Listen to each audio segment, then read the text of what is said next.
what was really aggravating was Patamon Rays go into Rapidmon, Okay. Emissary into Rapid X. Oh my I was God. Jesus Christ. Yeah, that's I was so like, wild where- sounding. Because you're just skipping a whole 5 into a 6. Yeah, like I know that's a play. I obviously know that's a thing, but like when you hear it out loud and you're just like, damn, you're just going for free into a 4 that costs, 4, I think it is, right? Normally, Digivolve. right? Yes. And then from Rapid to Rapid X costs another 3 or something like that. 4. It's an 4. 8 memory play that For they. what? No, Yeah. bro, no. Because remember, Because you gain the them memory off of digivolving the, into Rapidmon, they gain the You gain memory the off memory, of so it's Patamon. free. It's a whole And if they free have play. the TK, it's a if plus. they have the TK, they're plussing 2, right? Yeah, So yeah. that means to go into Rapid X was literally a plus one one cost, yeah, play. it's a +1. Yeah, it's so wild to think about. Like just the pluses on there. That's why emissaries gotta go. But that's neither here nor there. But that's crazy sounding to me. Like it's the worst part. He The did deck that didn't to even me? win. I know. It got what? 2 tops, was it? I think it was 2. Yeah. I think it was 2 or 3 max. And I know. I said the biggest thing about vaccine armor is like, obviously it's a high roll deck, right? Like you need to see Patamon because otherwise, you're paying 4. Let me tell you, my opponent was doing that, no issue. Like absolutely no issue. I think the biggest barrier for vaccine armor is Numamon, because Numamon is so oppressive with Valk Ace. That card is so good for the deck, but that's a topic for another day as well. That emissary play had me.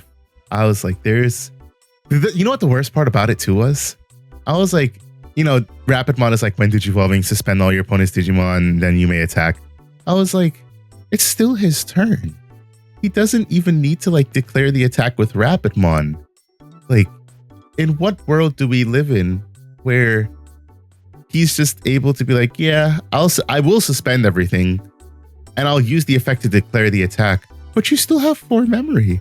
You could just declare the attack regularly. That little train of logic there, that shit had me fucked up. I was like, he just did all of that to go into a Rapid X, still somehow keep turn not at 0 memory, but at like 3 to 4. So he had plays and basically clear my board. I was like, This just reinforces my hate for like vaccine armor. It's not just vaccine armors. It's the unfortunate reality of vaccine as a what's it called? I guess as an archetype, yellow vaccine, because it's just exactly that. Now with that being said, do I think Patamon needs to get hit? You had asked me on Saturday after that. He said Saturday. Hell yes. I'd have told you fuck that card. If you ask me right now, I'm still gonna tell you fuck that card. It doesn't change. Patamon, I do believe it's bad design space. It's just bad design. Digivolving for free is insane. I think if it reduced Digivolution cost by 1, card would have been fair, because that means you're Digivolving. Let's put it this way, right? You go into a Garomon that costs 2, you're going to Digivolve for 1, and then your Patamon effect is going to gain you a memory, so then it'll be free, and then TK will plus you 1. Rapidmon, something that it probably wasn't intended to be used with, would cost you 3 to Digivolve, with Patamon effect cost you 2 to Digivolve, so it makes it like it's a like a regular 2 cost to Digivolve. And then TK will net you an extra memory. So it'll still be 1. So unless you have a lot of setup, you're still paying memory. I think Patamon should have never Digivolved for free. It should have Digivolved for 1. Emissary of Hope, because it lets you climb, it should have been like a 2 cost option card, so that you can go into things that cost 3 for 2 and things that cost 4 for 2, to be fair. So like, I just think like, I know what they were doing. Give yellow some good cards, yada, yada. Those cards could have been better designed. And I think sooner than later, those cards are going to pose a problem for game design. I know there's going to be a lot of people that agree with me, probably more people than not, because I know a lot of people also hate yellow vaccine. I agree with the sentiment that it's generally feels like bad game design. Card should have never digivolved for free, straight up. Patamon should have never digivolved for free. Emissary should have never digivolved for 1.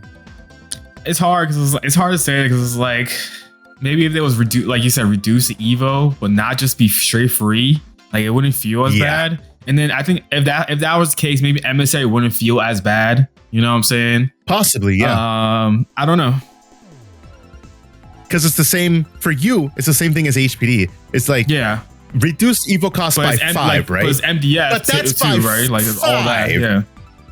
Yeah. Reduced by 5 is like every Digi-Evolution in the game except Quartzmon, which I'm still gaining memory. You know, is anything, and this is I've always said it, and I'll say it here again. This could be like one of my quotes that you guys can be like, oh, that's what Varney says. Digimon becomes unfun when decks cheat the memory system. Mm-hmm. The memory system is what keeps everything fair. The moment decks start cheating the memory system, that's when it gets to be unfair. That's why for Fenry, as much as I love that deck, it is both an unfair deck and a fair deck. It's unfair because of what it does with the manipulation, but because of the setup that it requires, it makes it a fair deck. Sure, it's an uninteractable OTK when they do get set up, but you have more ways of interacting with Fenry than you do with Alphamon, which is a good thing. Yeah. Vaccine, the way that it's currently designed, it cheats the memory system like a dirty fuck. Sure, you have to get set up. Sure, you need to see the Patamon. You probably want to see a TK. It doesn't change the fact that it's doing things for free. And when you start doing things for free to that extent, free Digi-Evolutions, look at Marcus. Shine was an unfair deck at one point because Marcus was letting you climb out here for free.